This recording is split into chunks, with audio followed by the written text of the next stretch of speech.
प्यारे बच्चों, कैसे हो? आई होप आप स्वस्थ होंगे, मस्त होंगे, व्यस्त होंगे।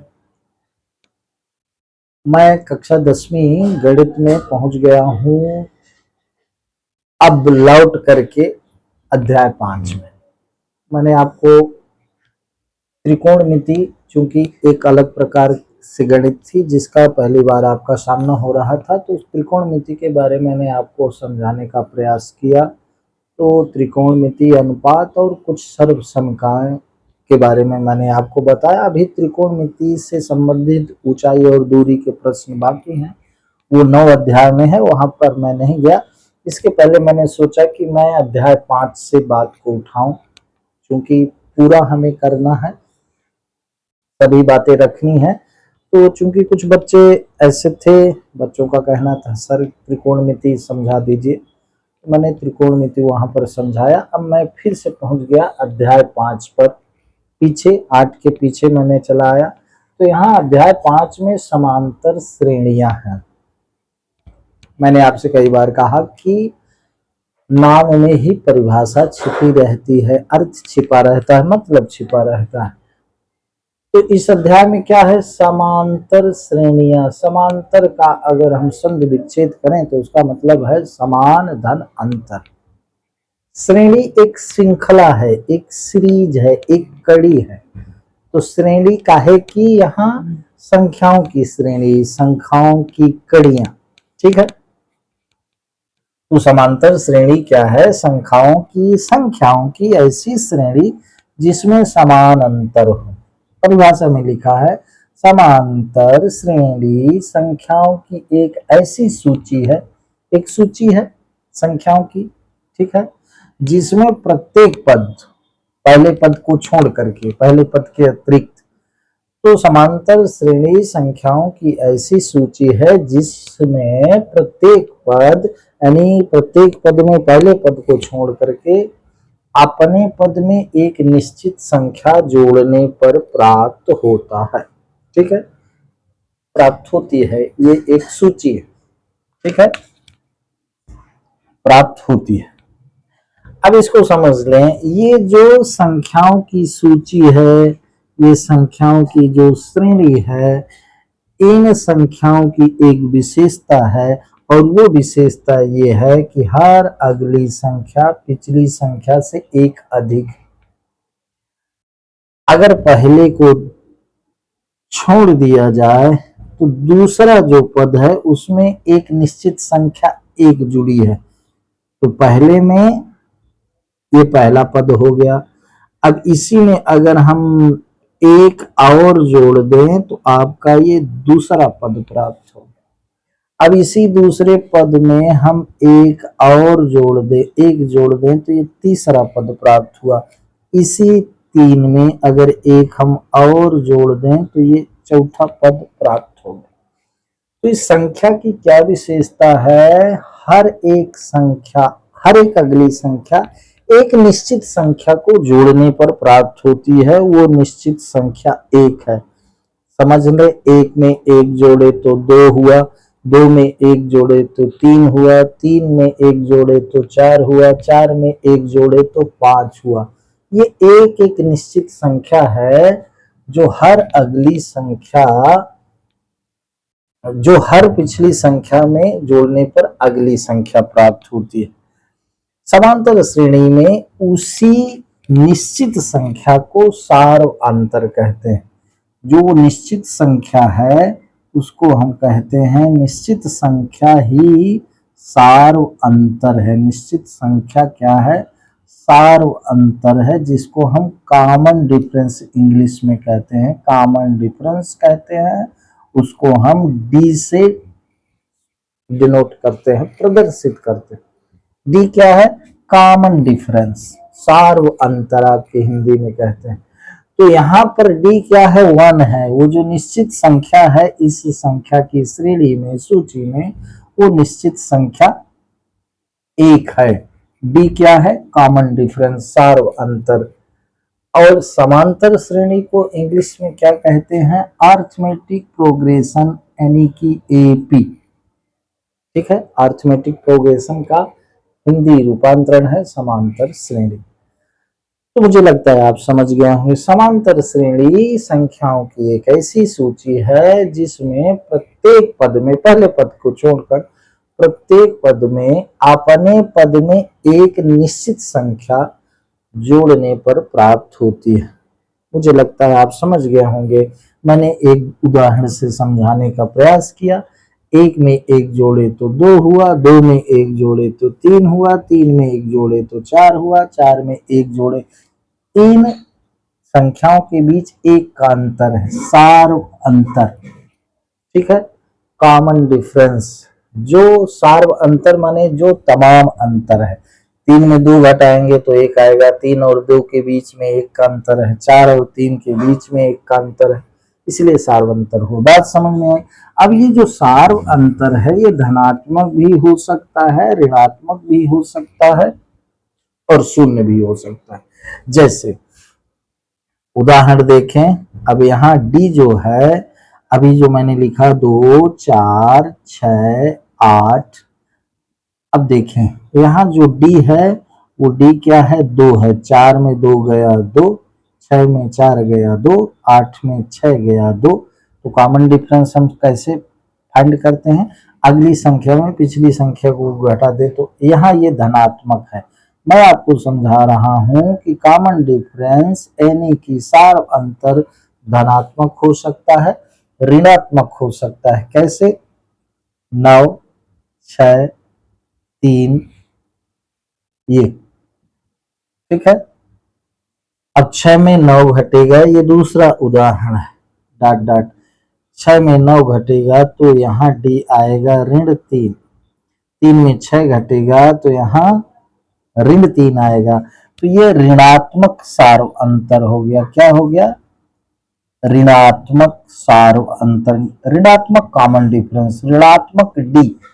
यहां समझिएगा, इस एपी में ये भी एक एपी है क्योंकि निश्चित अंतर है, तो यहाँ पर ये डी कॉमन डिफरेंस ऋणात्मक हो गया। और कॉमन डिफरेंस यानी सार्व अंतर तीसरे उदाहरण में देख लें तो यहाँ 0 है, 2 2 2 2 इस तरह हम से लिख दें तो 2 में 2 गया 0, 2 में 2 गया 0।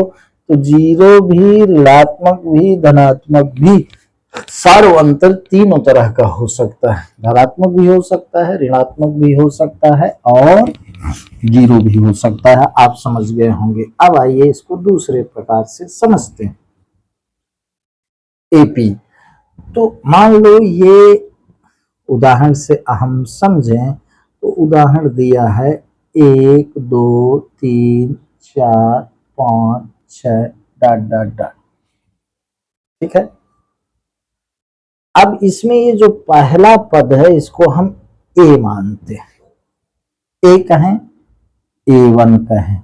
दूसरा पद को हम A2 कहते हैं, तीसरे पद को A3, चौथे को A4, पांचवें को A5, छठवें को A6 डॉट डॉट डॉट, ये AN तक। N मतलब नंबर, संख्या, ठीक है।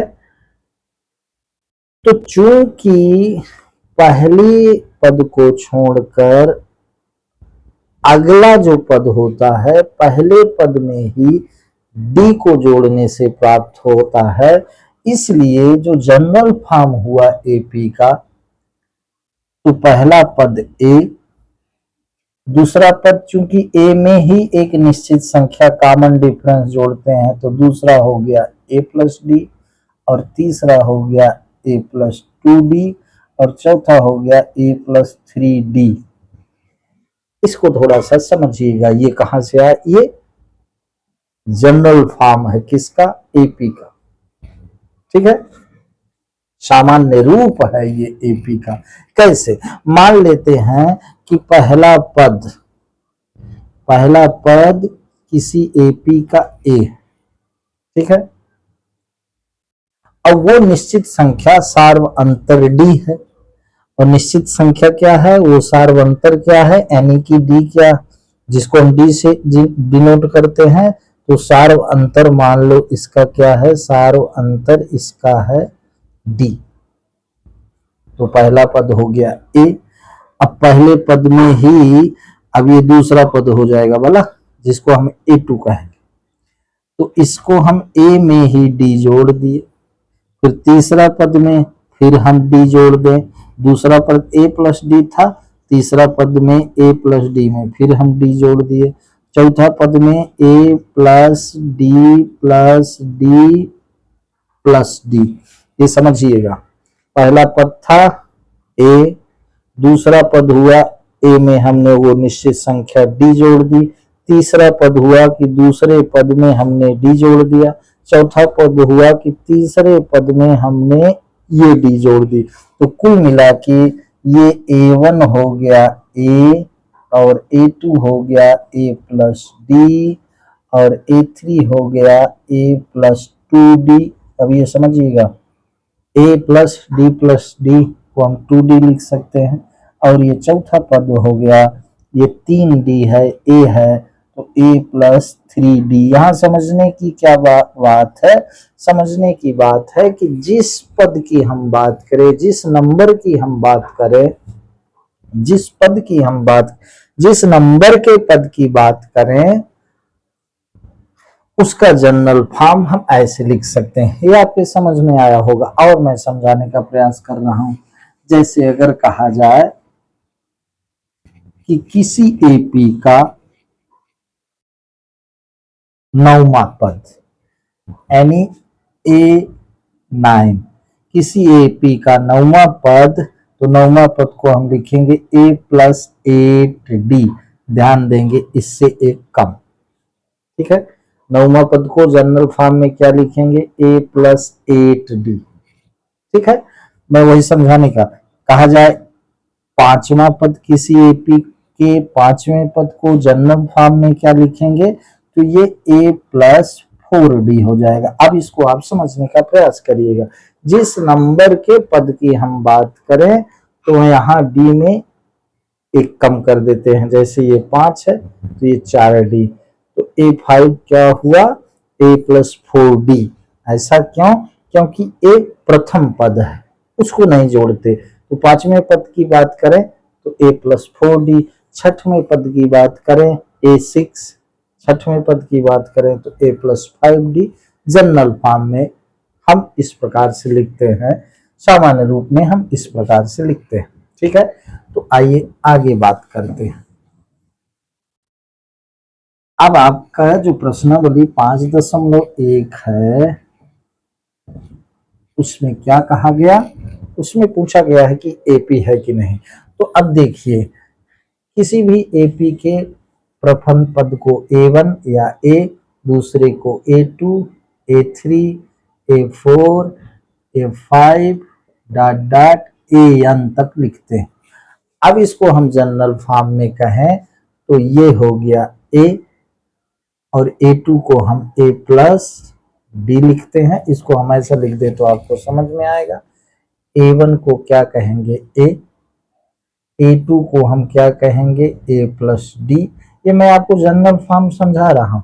A3 को क्या कहेंगे A प्लस 2D, और A4 को क्या कहेंगे A प्लस 3D। समझने के लिए ये समझ लीजिए कि A2 A plus D, D 1 है, A3 A plus 2D, D 2 है, A4 अगर हम जिस नंबर की बात करें तो D इससे एक कम, क्योंकि पहला पद इसमें जुड़ा रहता है। इतनी बात समझ में आ गई। आइए अब हम चलते हैं सीधे प्रश्नावली में। एपी आप समझ गए होंगे, संख्याओं की एक सूची है, समांतर श्रेणी संख्याओं की एक ऐसी सूची है जिसमें प्रथम पद को छोड़कर जो अगला पद होता है उसमें एक निश्चित संख्या जुड़ी होती है, जो निश्चित संख्या कॉमन डिफरेंस या सार्व अंतर कहलाती है। बस एपी का इतना सा मसला है। तो अब इसमें लिखा है, हम पहुंच गए प्रश्नावली 5.1 में। 5.1 किताब आप खोल लें। निम्नलिखित स्थितियों में से किन स्थितियों में संबद्ध संख्याओं की सूची एपी है और क्यों। इसमें लिखा है पहला, कुल मिला के ये जो लिखा है प्रश्न क्रमांक 1 का पहला, दूसरा, तीसरा, चौथा, इसमें हमको बताना है कि ये सिचुएशन, ये जो स्टेटमेंट लिखा है ये एपी है कि नहीं। इसकी स्थिति एपी की है कि नहीं। तो पहले लिखा है प्रत्येक किलोमीटर के बाद का टैक्सी का किराया, जबकि प्रथम किलोमीटर के लिए